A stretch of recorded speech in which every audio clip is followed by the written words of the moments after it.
How did you start being a hobby? Is this a hobby lang or tapos mo yun professional? Well, yeah, I kind of started as a hobby.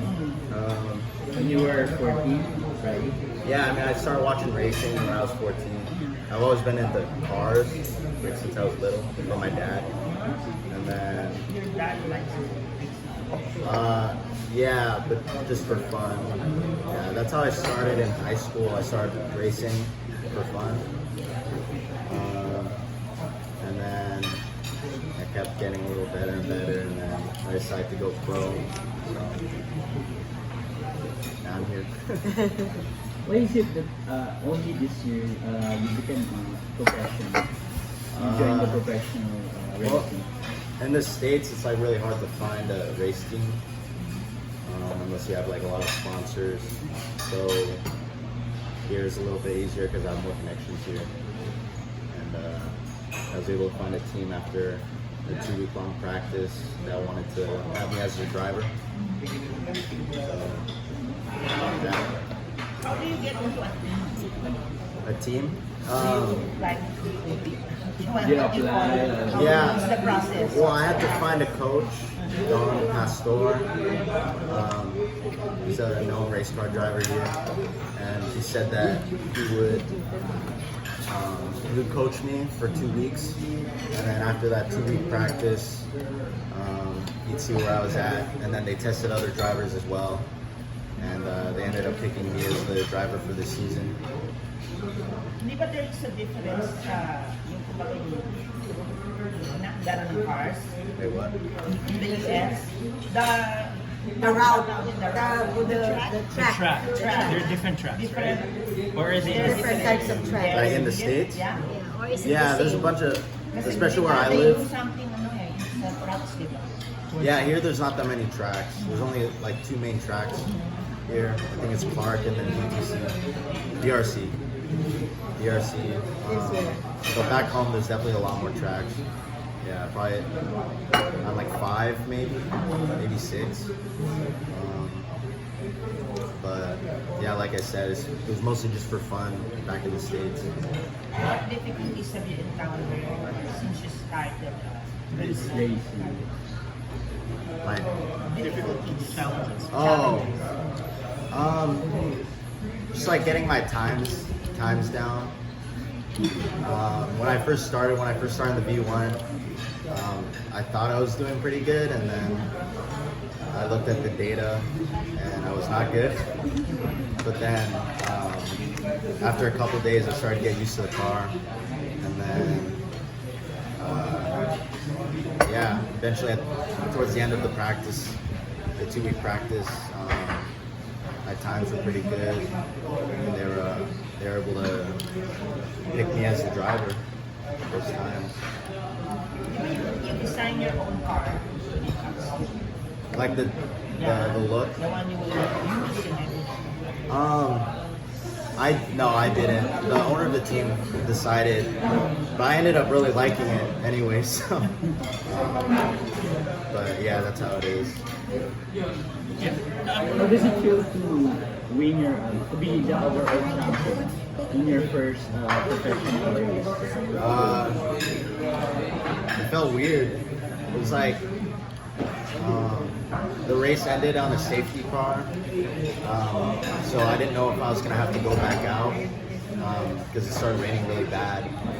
And then we were waiting in the pits, and since the races are on the clock, we basically had to either wait for the rain to stop or the clock to run out. And so the clock ran out before the rain stopped, and then I was already in front. And it's just not one race, diba? Yeah, that You became not like there were 3 races. I took first place, first, second race, and then the third I got second. That's Racing. why you were declared the overall champion. Yeah, so I'm leading the championship right now. Wow.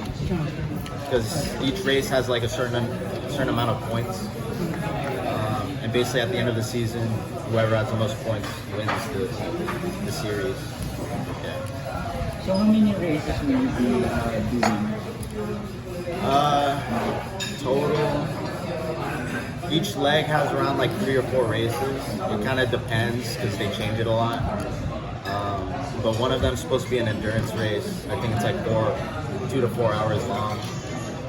So they're gonna end up picking another driver to switch off with me. So yeah. Racing is an extreme sport, so probably you're not worried about safety at this stage. But when you started, did you have any like second thoughts of trying an extreme sport? Yeah.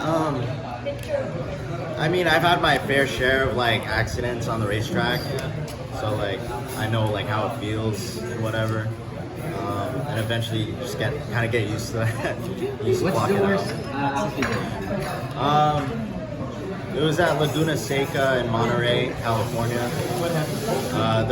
I was chasing this car and he his coolant spilled out onto the His what? track. His coolant. You know, like cars have oil and coolant. Ah, Yeah, so his coolant spilled out, and then when I went to go brake, the car wouldn't stop. So I ended up going into the wall. you slide. Yeah. How many cars have you smashed? Just that one. Just that one. Racing shine, di bumper daw. Mga doors, di ba? Fly. Yeah. Yeah. But yeah, no, I mean racing is definitely a contact sport, and I experienced that my first race. People bumping into each other. But That's just how it you goes. didn't have a hard time asking for support from your parents, since you know safety of the sport.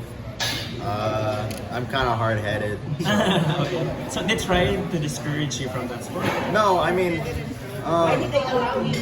yeah, they're really supportive. My mom and my dad. My grandparents, though, they're a little more old school, so I don't know if they were as supportive. Correct me if I'm wrong. So the ultimate goal for racing is Formula One, right? And I mean, sure, yeah, that'd be really cool. But right now, I'm just trying to take it one step at a time. Yeah, I want to race in Formula 4 or Formula 3 Asia, because they run their own series here around Asia, like Singapore, Singapore. Japan. Represent the country. Why did you choose to carry the Philippine flag though? No, why not United States? Since you're born and raised in San Francisco. That is a good question. Should have.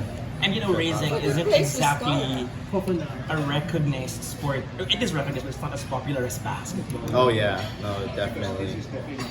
Yeah. I don't know. I mean, I really love the Philippines. I like coming here. You know, and I mean, this is where I got my license, my driving license. So I felt like it would be kind of weird if I ran the U.S. flag and then got my license here. It'd be totally different if I got my FIA license in the States. Then I'd probably run that flag. But since the Philippines is here to support me in getting my license, and I trained here, my coach is here. Yeah, so I'm running the Philippine flag.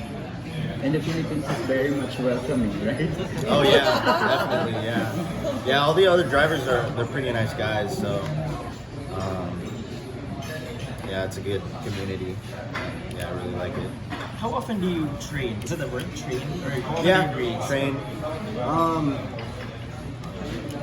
Every couple months or so, I'm here. So whenever I'm here, I try to get at least like 2 weeks of like straight practice with my coach, just to shake some of the rust off.